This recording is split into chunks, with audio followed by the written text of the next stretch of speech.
इय्याका नअबुदु व इय्याका नस्तईन।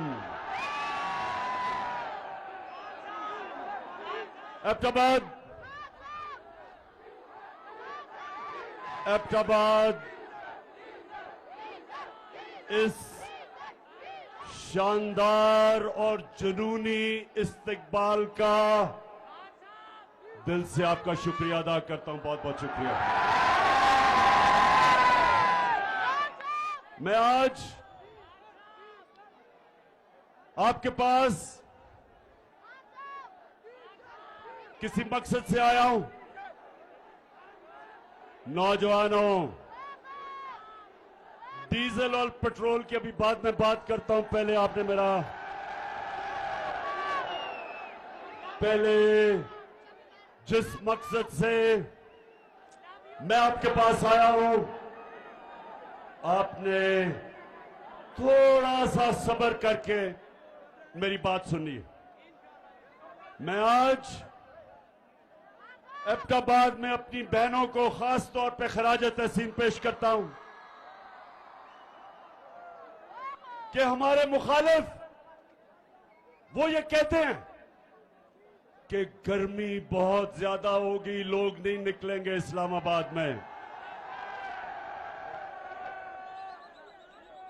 ये मेरे बहादुर नौजवानों के लिए तो खैर गर्मी कुछ नहीं है, हमारी बहनों के लिए भी गर्मी कुछ नहीं है।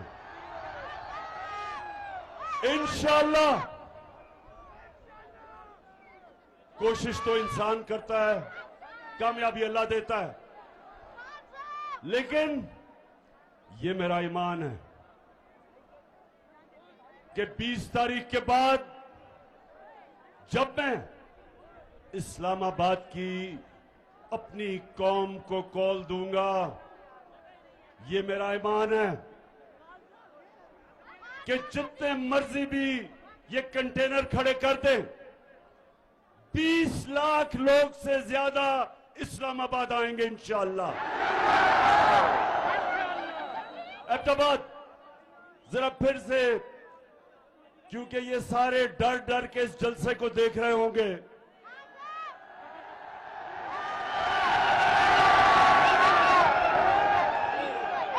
एक तो ये रहा कि आपकी तादाद कितनी ज्यादा और जिस तरह गर्मी में जुड़ के आप सब खड़े हैं, लेकिन दूसरा जो इनको खौफ है वो आपके जुनून का खौफ है। इस्लामाबाद में एक इंसानों का जुनून आने वाला है और एक आवाज होगी इस्लामाबाद में कि हमें हकीकी आजादी चाहिए, हमें इंपोर्टेड हुकूमत नामंजूर। इंपोर्टेड हुकूमत, ये एबटाबाद, ये आपका जुनून वो नहीं होना है जो होना चाहिए। इंपोर्टेड हुकूमत किसी सूरत ये कौम इन डाकुओं की जो अमेरिका से साजिश करके हमारे पे बैठे हैं, कभी पाकिस्तान कौम इनको कभी भी तस्लीम नहीं करेगी।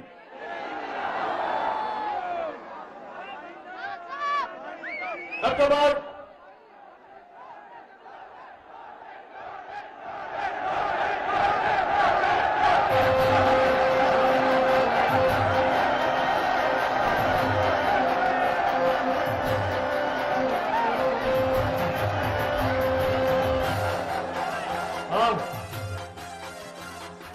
लोटे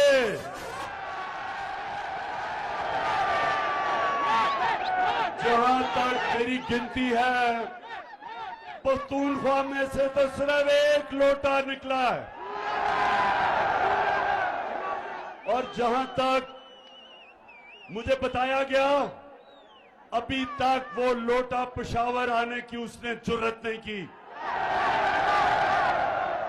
इंशाअल्लाह जिधर भी ये लौटे जाएंगे पाकिस्तान में, जिधर भी जाएंगे इनको 2 नारे लगेंगे। 2 नारे क्या हैं?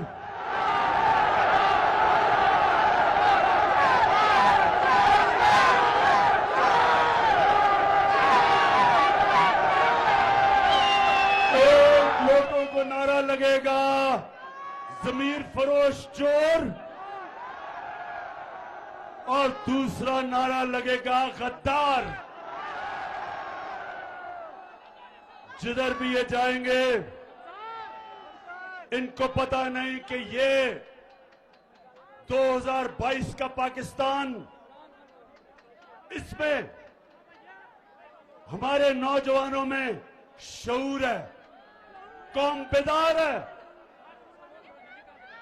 बड़े तो छोड़ो, स्कूल के बच्चों को भी पता है कि लोटा क्या होता है। इन्होंने एक अमरीकी साजिश का हिस्सा बनके, अमरीकी साजिश का हिस्सा बनके एक 22 करोड़ पाकिस्तानियों की मुंतखब हुकूमत को साजिश के तहत हटाया और इनके साथ शामिल थे यहां के मीर जाफर और मीर सादिक। नौजवानों, ये कौन थे मीर जाफर और मीर सादिक? जिनको नहीं पता मैं फिर से बता दूं, मीर जाफर जो मुसलमानों का, मुगलों का गवर्नर सिराजुद्दौला था, उसका सिपहसालार था, कमांडर इन चीफ था। उसने अंग्रेजों के साथ मिलके गद्दारी की सिराजुद्दौला से, मुसलमानों से। अंग्रेज जीते, अंग्रेजों ने बंगाल, जो मुगलों का सबसे अमीर सूबा था, सबसे ज्यादा पैसा बंगाल से आता था, वो सूबे को मीर जाफर की वजह से अंग्रेजों के गुलामी में गया और उसी जो सबसे अमीर सूबा था वहां कहत पड़े। अंग्रेजों ने इतना लूटा कि लाखों लोग भूख से मर गए वहां। और जब अंग्रेज गया 200 साल बाद, तो वो बंगाल हिंदुस्तान का सबसे गरीब सूबा बन गया। और मीर सादिक वो था जिसने टीपू सुल्तान से आखिर में जाके अंग्रेजों के साथ मिलके गद्दारी की और टीपू सुल्तान की शहादत हुई। और मैसूर जो टीपू सुल्तान की सल्तनत थी, अंग्रेजों की गुलामी में चली गई। ये गद्दारों ने आज ये किया पाकिस्तान से कि पाकिस्तान का प्राइम मिनिस्टर जो किसी से बुरे ताल्लुकात नहीं चाहता, जो किसी के मुल्क के खिलाफ नहीं है, सबसे दोस्ती चाहता है, लेकिन जो चाहता था कि हमारी फॉरेन पॉलिसी हमारे लोगों के मफादात की तहफ़्फ़ुज़ करे, हिफाजत करे, हम अपने लोगों को किसी मुल्क के लिए कुर्बान ना करें। जिस तरह अंग्रेजों, अमेरिकनों के साथ मिलके हमने जो उनकी जंग लड़ी, 80,000 पाकिस्तानियों की कुर्बानी दी गई, हमारा कबायली इलाका उजड़ गया, $100 अरब से ज्यादा हमारे मुल्क को नुकसान हुआ। मैं कभी इस तरह की फॉरेन पॉलिसी मानने के लिए नहीं तैयार था। मैं कभी अमेरिकनों को पाकिस्तान में बेसिस देने के लिए तैयार नहीं था।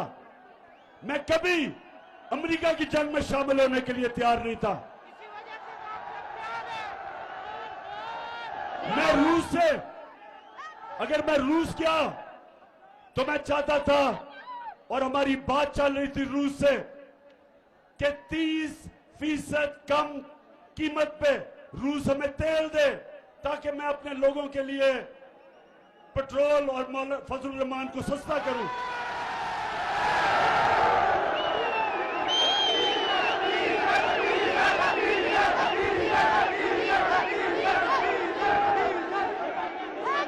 और उसके अलावा 20 लाख टन गंदम जो हमने खरीदनी है, रूस से हमें 30% कम कीमत पे मिल रही थी।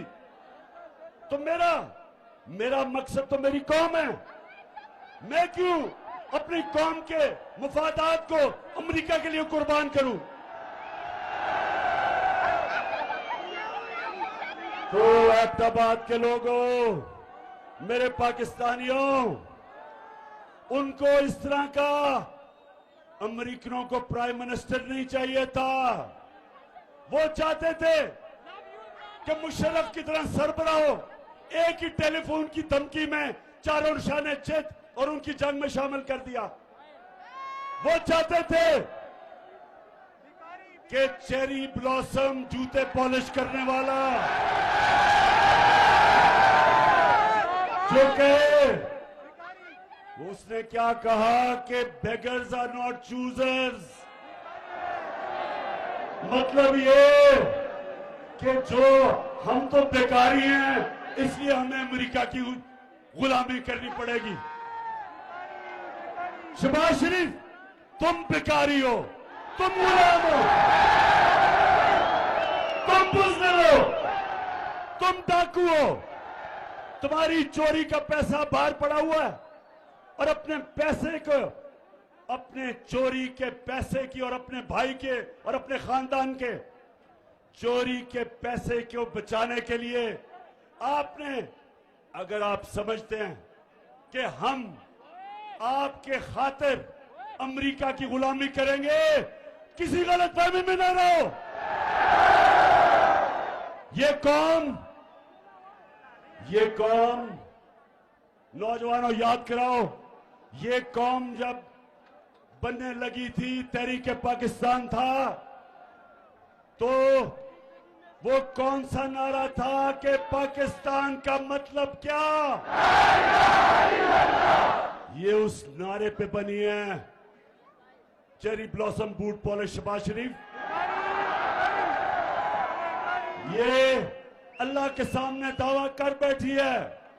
जब वो कलमा पढ़ती है एक मुसलमान कौम, तो वो अल्लाह के सामने गवाही देती है कि अल्लाह, तेरे सामने हम किसी के सामने नहीं झुकेंगे, क्योंकि वो शिर्क है, वो गुनाह है। हम अपने अल्लाह, हम सिर्फ अल्लाह की इबादत करते हैं और उससे मदद मांगते हैं। हम ना किसी सुपर पावर को मांगते हैं। हमारा जो लीडर दुनिया की तारीख का सबसे अजीम लीडर ना आया है, उससे पहले ना आ सकता है, हमारे नबी सल्लल्लाहु अलैहि वसल्लम। हम तो उनकी उम्मत हैं, हम तो उनकी उम्मत हैं। और उन्होंने ये कहा था कि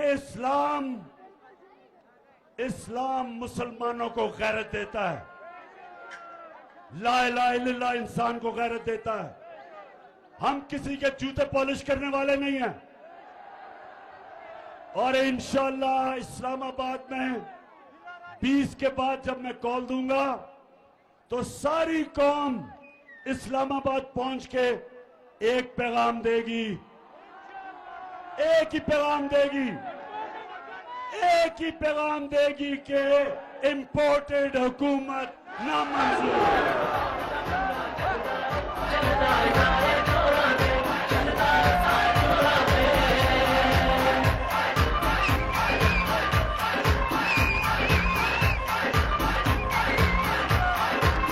मच्छे रंग देगा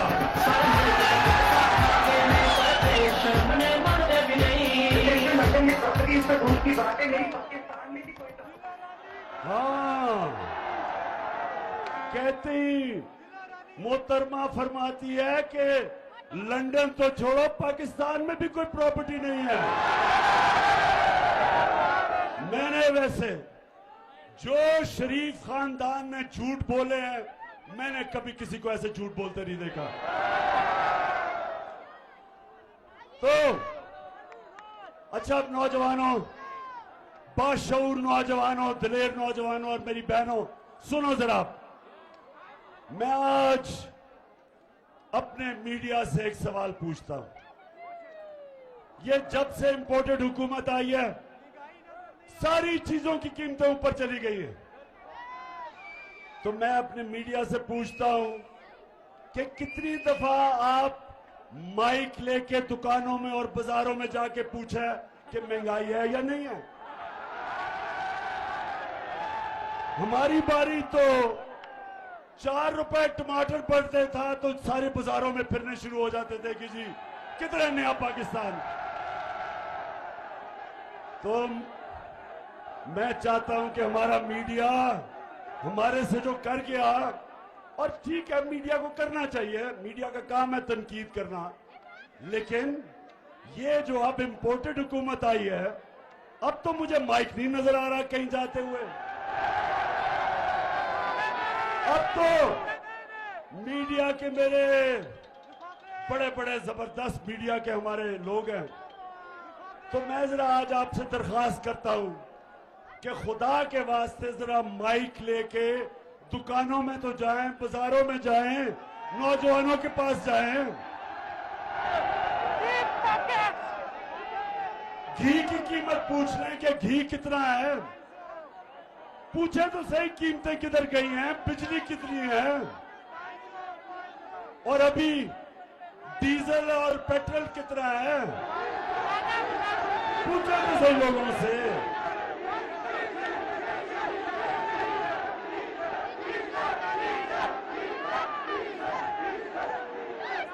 नौजवानों सुने जरा, जब ये जरा सुने, ईरान में मैं जरा आपकी तरबियत भी करता जाऊं, तारीख का भी बताता जाऊं, ताकि आप में और शऊर आए। सोशल मीडिया ने वैसे ही आप में शऊर पैदा कर दिया। ईरान में 1954 के करीब, सुने जरा, एक उनका बड़ा तकड़ा इलेक्टेड प्राइम मिनिस्टर आया, उसका नाम मुसद्दक था। मुसद्दक इलेक्ट होके आया ईरान में। उसे पता चला कि ईरान का जो तेल है, वो सारा तेल जो ईरान से निकलता है, उसका सारा पैसा अमेरिकन और बरतानियों की तेल की कंपनीज वो सारी पैसा बना रही हैं, और ईरान के लोगों को मिल कुछ नहीं रहा। क्योंकि वो अवामी प्राइम मिनिस्टर था, उसने फैसला किया कि ये जो तेल ईरान से निकाल रही हैं, उनको वो नेशनलाइज करेगा, ताकि पैसा नफा ईरान के लोगों को मिले, बजाय बरतानिया और अमेरिकन कंपनीज। अमेरिका की CIA ने, और ये सब अब ये सारी चीजें अवेलेबल हैं, ये आप क्योंकि ये रिकॉर्ड्स डिक्लासिफाई हो गए, आप सबको मिल सकते हैं। हुआ क्या, अमेरिका ने फैसला किया कि इसको कराना चाहिए, रजीम चेंज करनी चाहिए। उन्होंने सबसे पहले चीज क्या की, उन्होंने मीडिया के ऊपर पैसा खिलाया, मीडिया को पैसा दिया कि टमाटर महंगे हो गए, प्याज महंगे हो गए। उसके खिलाफ, मुसद्दक के खिलाफ, पब्लिक को उसके खिलाफ करने के लिए मीडिया को उठाया। फिर उसके अंदर, उसकी पार्टी के अंदर जो सियासतदान थे, उनको लोटा बनाने की कोशिश की, पैसा चलाया। और फिर उन्होंने जो ऑपोजिशन पार्टीज थी, उन ऑपोजिशन पार्टीज को कहा कि इनके खिलाफ मुजाहरे करो। आपने देखा ही होगा, कभी डीजल कह रहे लॉन्ग मार्च करूंगा, और कभी ना बिलावल कह रहे मैं लॉन्ग मार्च करूंगा। कभी सारी 11 की 11 पार्टीज मीनारे पाकिस्तान में निकली इमरान खान को गिराने के लिए। ये ईरान में भी यही हुआ और आखिर में फिर साजिश के बाद मुदाखलत हुई और प्राइम मिनिस्टर मुसद्दक को हटाया गया। यही पाकिस्तान में जो मीडिया के ऊपर पैसा चला है, किन किन के ऊपर पैसा चला है, आपको सबको पता चल जाना चाहिए कि वो आज टमाटर और प्याज की बातें नहीं कर रहे। वो आज बिजली की कीमत जो बढ़ी है बातें नहीं कर रहे। वो आज ये नहीं बता रहे कि ये जनाब एक आदमी जिसको इन्होंने प्राइम मिनिस्टर बनाया है और जिसके बेटे को चीफ मिनिस्टर बनाया है, ये कोई बात नहीं कर रहा कि इनके ऊपर फैमिली पे 40 अरब रुपए के करप्शन के केस हैं। 16 अरब एफआईए के अंदर इनके नौकरों के नाम पे पैसे पकड़े हैं, जिसमें आपने सुना होगा मकसूद चपरासी का, जिसको बाहर भिजवा दिया। 375 करोड़ रुपए एक चपरासी के अकाउंट से निकले हैं। ये एफआईए का केस है। और आते साथ ही चेरी ब्लॉसम बूट पॉलिश ने एफआईए का वो सारे लोग जिन्होंने तफ्तीश की थी उनको निकाला इसने, उनसे इंतकाम कि कैसे तुम्हारी जरूरत है कि मेरे खिलाफ तुमने तफ्तीश की। कहीं नौजवानों, दुनिया में कहीं ये नहीं होता। मैं अपनी अदलिया से पूछता हूं कि मैं बड़े अदब से पूछता हूं कि इतवार को तो आपने सो मोटा एक्शन ले लिया, आपने रात के 12 बजे अदालतें खोल ली, लेकिन ये जो आपके सामने हो रहा है किसी जमहूरियत में यह हो सकता है कि एफआईए में 16 अरब रुपए के केसेस, डाका 1600 करोड़ रुपए का ये बाप और शहबाज शरीफ और उसके बेटों पे, और आप इसमें कुछ नहीं कर रहे। मुल्क का 1600 करोड़ रुपया चोरी हो और ऊपर वो बिठा दें, बिल्ले को बिठा दें दूध की हिफाजत करने के लिए। कौन सी जमहूरियत में ये होता है? और मैं आज नौजवानों ये सुन लें, मेरे नबी सल्लल्लाहु अलैहि वसल्लम ने आज से 1500 साल पहले तकरीबन कहा कि कौम तबाह कब होती है? जब छोटे चोरों को आप जेलों में डालते हैं और बड़े डाकुओं को आपका इंसाफ का निजाम नहीं पकड़ सकता, वो कौम तबाह हो जाती है।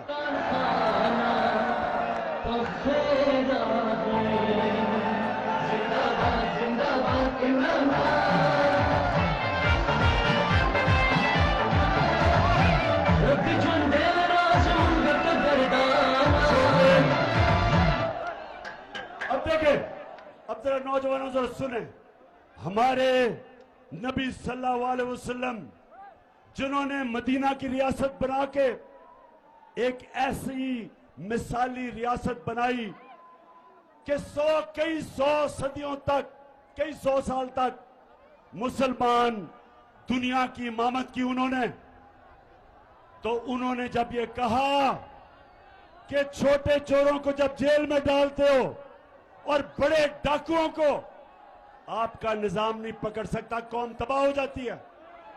छोटे चोर साइकिल चोरी करेगा, भैंस चोरी करेगा, मोटरसाइकिल चोरी करेगा, हाँ मुल्क में तो मुश्किल पड़ेगी, लेकिन कौम नहीं तबाह होगी।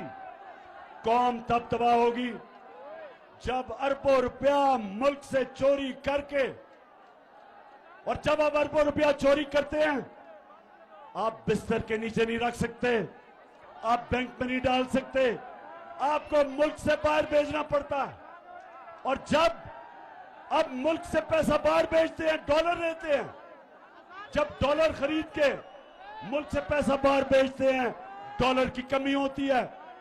जब डॉलर कम होता है तो रुपया गिर जाता है, डॉलर ऊपर चला जाता है, रुपया नीचे। जब रुपया गिरता है, और जैसे ये आए हैं रुपया गिरना शुरू हो गया। जब रुपया गिरता है नौजवानों, तो महंगाई होती है, सब चीज महंगी हो जाती है, गुर्बत होती है, मुल्क तबाही की तरफ चला जाता है।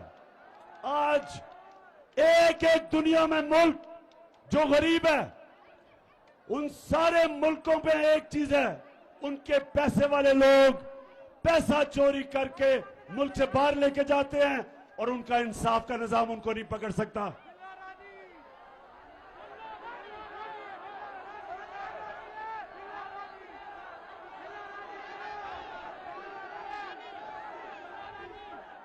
किसने कहा था कि अजान बज रहा है? अजान के 2 मिनट सांस ले लो। अभी मैंने आपसे और आखिर में 2-3 बड़ी जरूरी बातें करनी है। मैंने आप सबको तैयार करना है इस्लामाबाद के लिए, और इसमें हमारे खानदान भी आएंगे, फैमिलीज आएंगी, सबसे ज्यादा मेरे दिलेर नौजवान आएंगे। और पख्तूनख्वा, क्योंकि आप इस्लामाबाद के सबसे करीब हैं, तो मुझे सबसे ज्यादा मैं पख्तूनख्वा के लोगों को वहां देखना चाहता हूं। और मेरे लिए नहीं आना आपने अपनी हकीकी आजादी की जंग लड़ने आना है।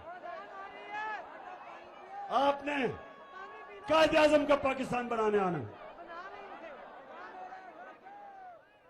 होगी अजान? अच्छा जी नौजवानों, सुनो जरा मेरी बात।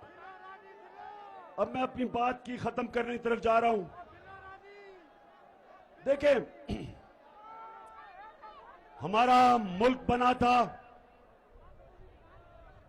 एक बड़ा ख्वाब था कि हमने, जो इलामा इकबाल ने कहा कि हमने किसको मिसाल बनाना था, इस्लामी रियासत जो मदीना की रियासत के तर्ज पे, उन असूलों पे खड़ा होना था।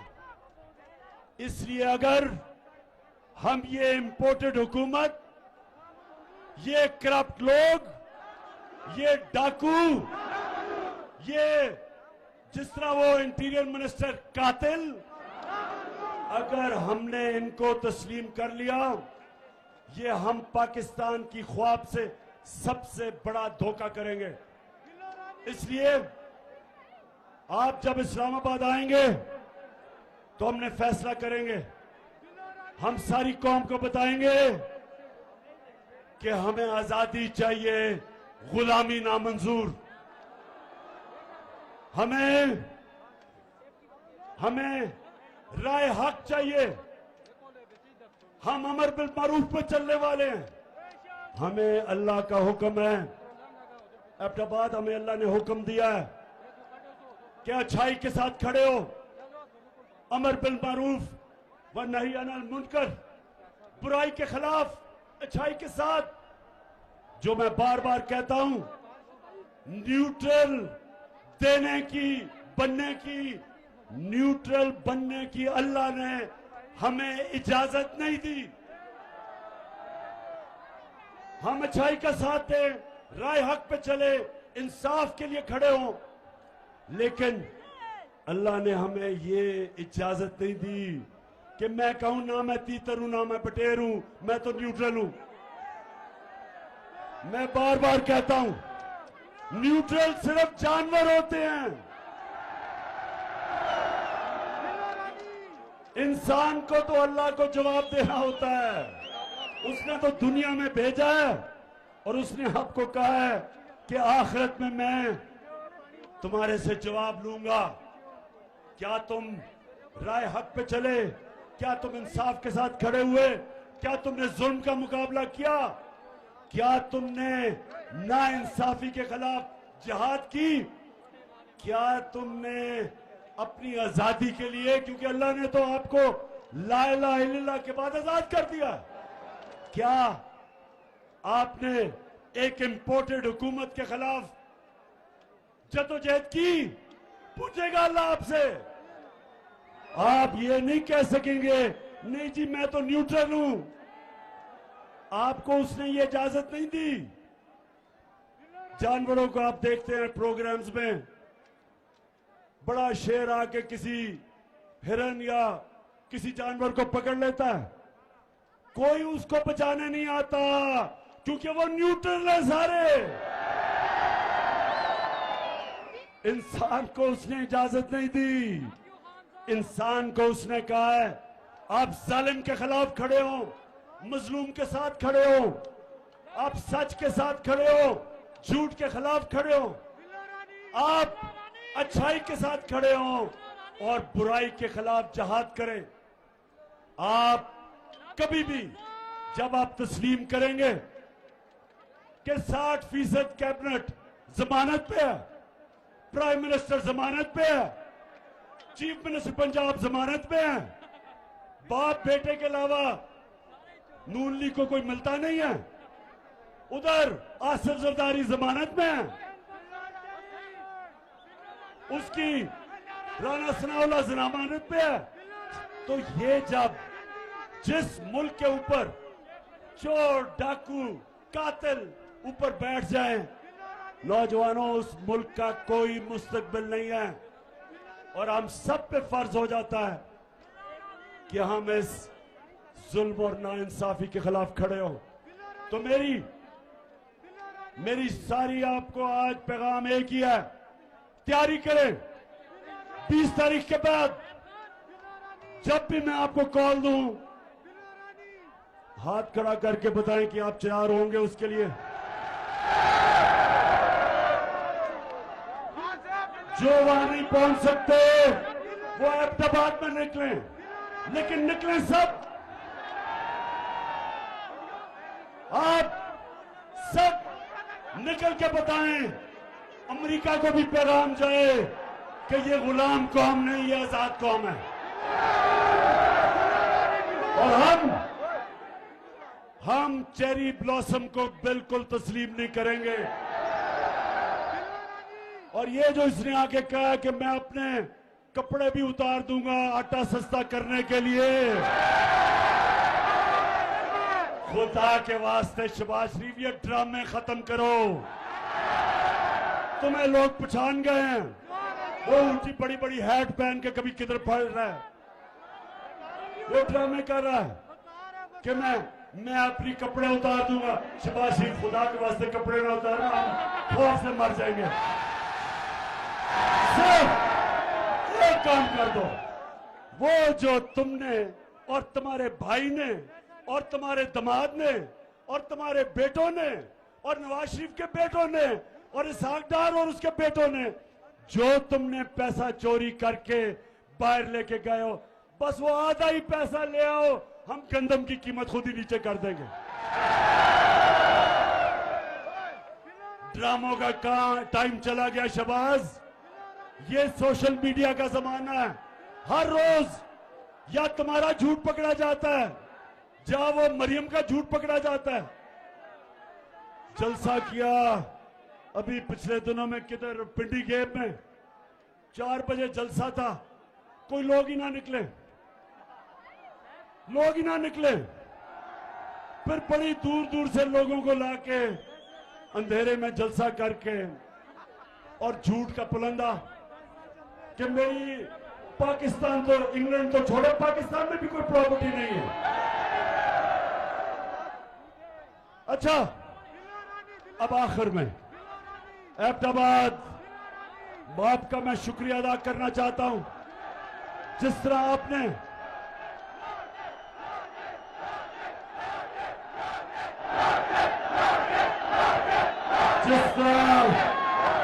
हमें इलेक्शन जिताई, शिकस्त दी। कहते थे कि नून लीग का गढ़ है, नून लीग ये आज मेरी बात सुन लो, इलेक्शन से ना भागो। जब भी इलेक्शन होगा तुम समझते हो कि तुम अब सेंट्रल पंजाब में रह गए हो, तुम्हें सेंट्रल पंजाब में भी अब छुपने की जगह नहीं मिलेगी, क्योंकि इस पंजाब के पाकिस्तान के लोग गैरतमंद लोग हैं। हमारे लोग गैरतमंद हैं। हम बूट पॉलिशरों को साथ नहीं चलते, हम अमेरिका के गुलामों के साथ नहीं चलते, हम डाकुओं के साथ नहीं चलते। ये कौम अब तैयार है। 75 साल के बाद मेरी कौम तैयार है उस पाकिस्तान की तरफ जाने के लिए जो हमें कायदे आजम, जिस पाकिस्तान के लिए उन्होंने अपनी जान कुर्बान की, उस पाकिस्तान के लिए हम तैयार हैं। और इंशाअल्लाह जब हम इस्लामाबाद पहुंचेंगे, जब इस्लामाबाद में 20 लाख लोग पहुंचेंगे, तो वो पाकिस्तान हम सबको नजर आना शुरू हो जाएगा। पाकिस्तान जिंदाबाद।